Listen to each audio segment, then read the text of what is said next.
Now, when I tell you I just got back from Israel, I mean like noon today, just before we started rehearsing this afternoon and taped the show tonight.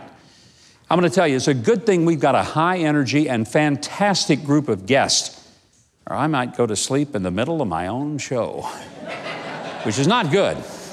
But I'm so glad to be back, but still reliving and relishing the moments of being back in the land where Jesus was born, lived, died, and rose again, and where everything in the Bible, from the time of Abraham onward, happened.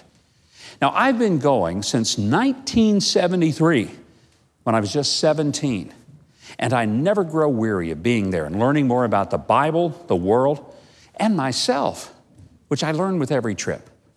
Now, we take some amazing people with us just to add some joy and fun to the trip.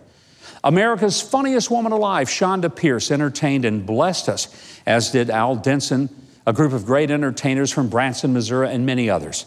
But we had a special moment when U.S. Ambassador to Israel, David Friedman, brought his Gibson Les Paul Gold Top and jammed with our band. Now, I'm not sure who had more fun, the crowd or the ambassador.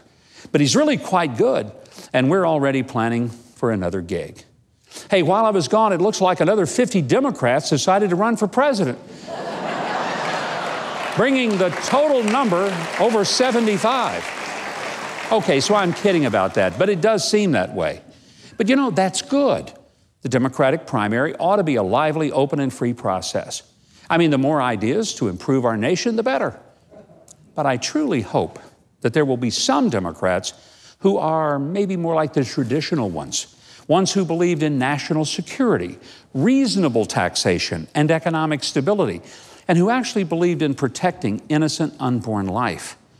So far, the ones announced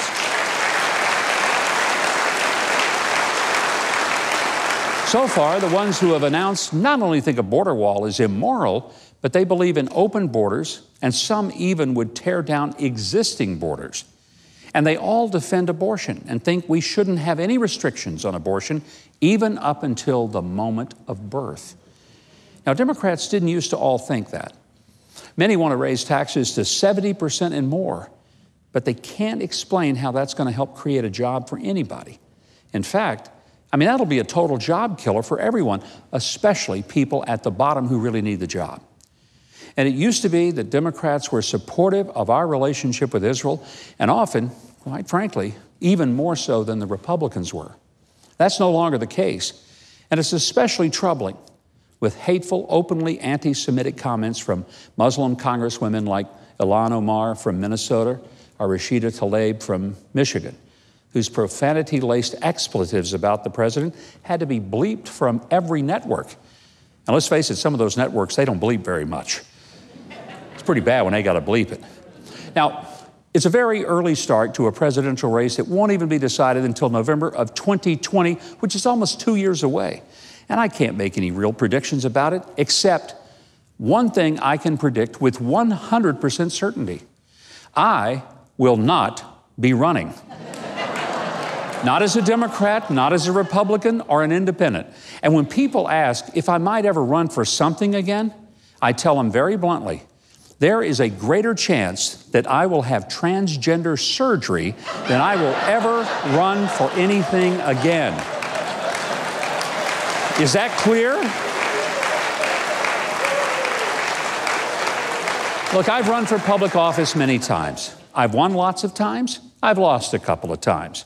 But I like what I do here on TBN, so I hope you like it too, because I plan to be around for a while. And besides,